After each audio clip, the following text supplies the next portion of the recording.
यह घटना उस समय की है जब मानव का जन्म नहीं हुआ था।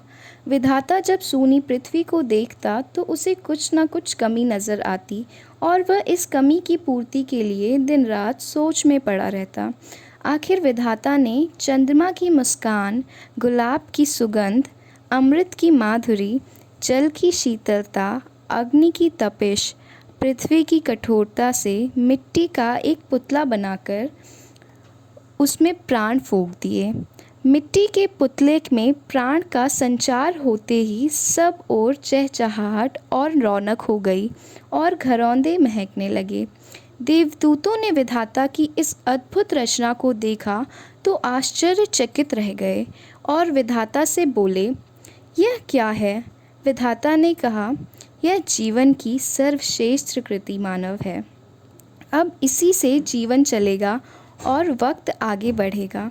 विधाता की बात पूरी भी ना हो पाई थी कि एक देवदूत बीच में ही बोल पड़ा, क्षमा कीजिए प्रभु, लेकिन यह बात हमारी समझ से परे है कि आपने इतनी मेहनत कर एक मिट्टी को आकार दिया, उसमें प्राण फूंक दिए।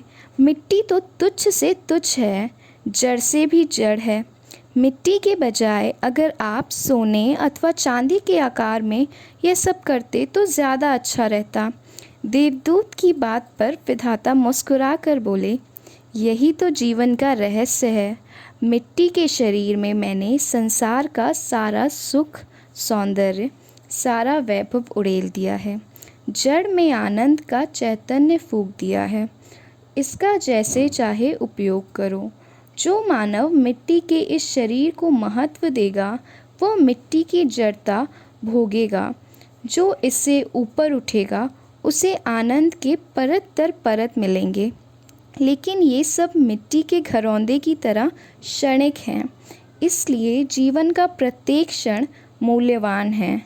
तुम मिट्टी के अवगुणों को देखते हो, उसके गुणों को नहीं।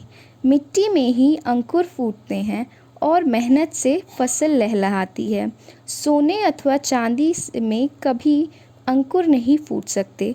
इसलिए मैंने मिट्टी के शरीर को कर्म क्षेत्र बनाया है। अगर यह कहानी आपको अच्छी लगी हो तो प्लीज़ मेरे चैनल को लाइक, सब्सक्राइब, शेयर और कमेंट ज़रूर करें। धन्यवाद।